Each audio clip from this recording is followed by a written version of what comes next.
சாத்தான்குளம் தந்தை மகன் கொலை வழக்குல குற்றவாளிகள் 9 பேருக்கும் மரண தண்டனை விதிச்சு உயர் நீதிமன்ற மதுரை கிளை நீதிபதி அதிரடி தீர்ப்பு வழங்கியிருக்காரு.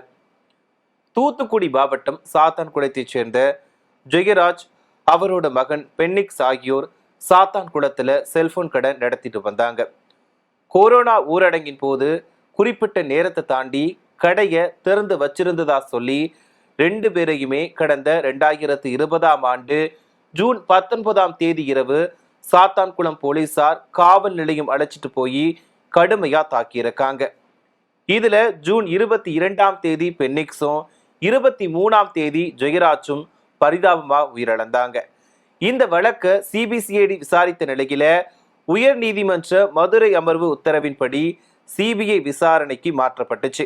இத கொலை வழக்கா சிபிஐ பதிவு செஞ்சு காவல் ஆய்வாளர் ஸ்ரீதர், உதவி ஆய்வாளர்கள் பாலகிருஷ்ணன், ரகு கணேஷ், சிறப்பு சார்பு ஆய்வாளர் பால்துறை, தலைமை காவலர் முருகன், காவலர்கள் சாமுதுரை, முத்துராஜா, செல்லத்துறை, தாமஸ் பிரான்சிஸ், வெயிலுமுத்து ஆகிய 10 பேர் கைது செய்யப்பட்டு மதுரை மத்திய சிறையில அடைக்கப்பட்டாங்க. இதுல பால்துறை சிறையில உடல்நலக் குறைவால உயிரிழந்தார். இந்த வழக்கு விசாரணை கடந்த 5 ஆண்டுகளா மதுரை நீதிமன்றத்துல நடைபெற்று வந்தது.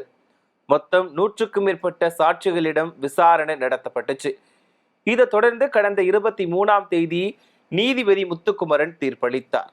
அதுல தந்தை மகன் இருவரையும் கம்பு, கம்பி போன்ற ஆயுதங்களால் போலீசார் கொடூரமா தாக்கியிருக்காங்க. மரணத்தை விளைவிக்கக்கூடிய காயங்கள் உருவாகும் வகையில 2 பேருமே தாக்கப்பட்டிருக்காங்க. அவங்களோட உடல்ல இருந்த காயங்கள் இயற்கைக்கு மாறா மரணத்தை விளைவிக்கக்கூடிய அளவுக்கு இருந்துச்சு. இது போன்ற கொடூர தாக்குதல்கள் ஆங்கிலேயர் ஆட்சியில நடந்ததா கேள்விப்பட்டிருக்கோம். அதே மாதிரி போலீசார் தாக்கி இருக்காங்க. இருவரையும் இரவு 8 மணியிலிருந்து அதிகாலையில 3 மணி வரைக்கும் போலீசார் தாக்கி இருக்காங்க.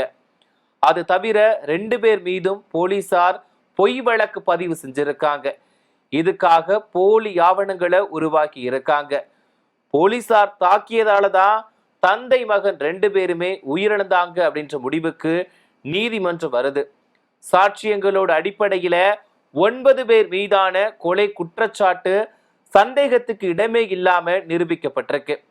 அதனால இந்த வழக்குல ஸ்ரீதர் உட்பட 9 பேரும் குற்றவாளிகள் என முடிவு செய்யப்படுது. இவங்களுக்கான தண்டனை விவரம் மார்ச் 30ஆம் தேதி அறிவிக்கப்படும் அப்படின்னு நீதிபதி தெரிவிச்சிருந்தார். இதுக்கப்புறமா குற்றவாளிகள் 9 பேருக்கும் மதுரை அரசு மருத்துவமனையில உடல் மனநல பரிசோதனை நடத்தப்பட்டு அதுக்கான அறிக்கையை மருத்துவர்கள் நீதிமன்றத்துல தாக்கல் செஞ்சாங்க. இதை தொடர்ந்து குற்றவாளிகள் 9 பேரும் நீதிமன்றத்துல ஆஜர்படுத்தப்பட்டாங்க. உயிரிழந்த ஜெயராஜ், பென்னிக்ஸ் குடும்பத்தினரும் வந்திருந்தாங்க. நீதிபதி முத்துக்குமரன் முன்பு இந்த வழக்கு விசாரணைக்கு வந்துச்சு. அப்போ தண்டனை விவரம் தொடர்பா மத்திய மாநில அரசுகள் அறிக்கை தாக்கல் செஞ்சதால ஏப்ரல் 2ஆம் தேதி தண்டனை விவரம் அறிவிக்கப்படும் அப்படின்னு நீதிபதி உத்தரவிட்டு விசாரணையை தள்ளி வச்சாரு.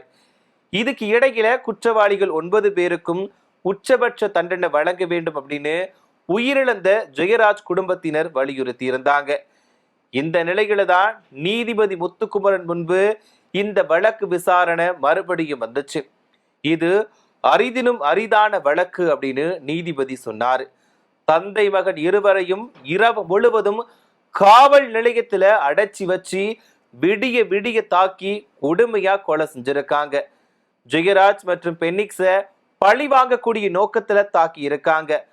அதிகார துஷ்பிரயோகம் செஞ்சிருக்காங்க. காவல் மரணங்கள் கொடூரமானது அப்படின்னு உச்ச நீதிமன்றம் சொல்லி இருக்கு. இருந்தாலும் இந்த குற்றம் குறைந்தபாடு கிடையாது. அண்மையில கூட மடப்புறம் கோவில் காவலாளி அஜித்குமார் காவல் மரணம் அடைஞ்சாரு. சாத்தான்குளம் சம்பவத்துல காவல் ஆய்வாளர்கள் ஸ்ரீதர் தாக்கியதால மற்ற காவலர்களும் இணைஞ்சு தாக்கியதாக சொல்லி இருக்காங்க. அவங்க நினைச்சிருந்தா உயர் அதிகாரிகள் கிட்ட கூறி இந்த சம்பவத்தை தடுத்திருக்கலாம். ஆனா குற்றத்துக்கு உடந்தையா இருந்திருக்காங்க. அந்த வகையில அவங்களுமே குற்றவாளிகள் தான். இதனால குற்றவாளிகள் 9 பேருக்கும் இந்த நீதிமன்றம் மரண தண்டனை விதிக்குது அப்படின்னு தீர்ப்பு வழங்கினாரு நீதிபதி. அதாவது ஆயுள் தண்டனை காவல்துறைக்கு அச்சம் தராது. எதிர்காலத்துல இது மாதிரி நடக்காம இருக்க தண்டனை தரணும். குற்றவாளிகளுக்கு பொருளாதார ரீதியிலான தண்டனை வழங்கணும். யார் அதிகமா அடிச்சாங்க அப்படின்னு வேறுபாடு காட்ட முடியாது. அனைவருக்குமே அதிகபட்ச தண்டனை வழங்க வேண்டும் அப்படின்னு கூறிய நீதிபதி 9 போலீசாருக்கும் இரட்டை மரண தண்டனை விதிச்சு தீர்ப்பளிச்சாரு. காவல் ஆய்வாளர் ஸ்ரீதருக்கு 15 லட்சம் ரூபாய் அபராதம் விதிச்சிருக்காரு. மொத்தமா 9 போலீசாருக்கும் விதிக்கப்பட்ட மொத்த அபராத தொகை 1.04 கோடி ரூபாய். இந்த தொகையை பென்னிக்ஸோட தாயார் கிட்ட வழங்கணும்னு நீதிபதி சொல்லியிருக்காரு. இந்த இரட்டை மரண தண்டனை எல்லார் தரப்பிடமும் வரவேற்பு பெற்றிருக்கு. கடந்த 5 ஆண்டுகளா நடந்த இந்த வழக்குல தீர்ப்பு நல்லபடியா வந்திருக்குன்னு எல்லாருமே சொல்றாங்க.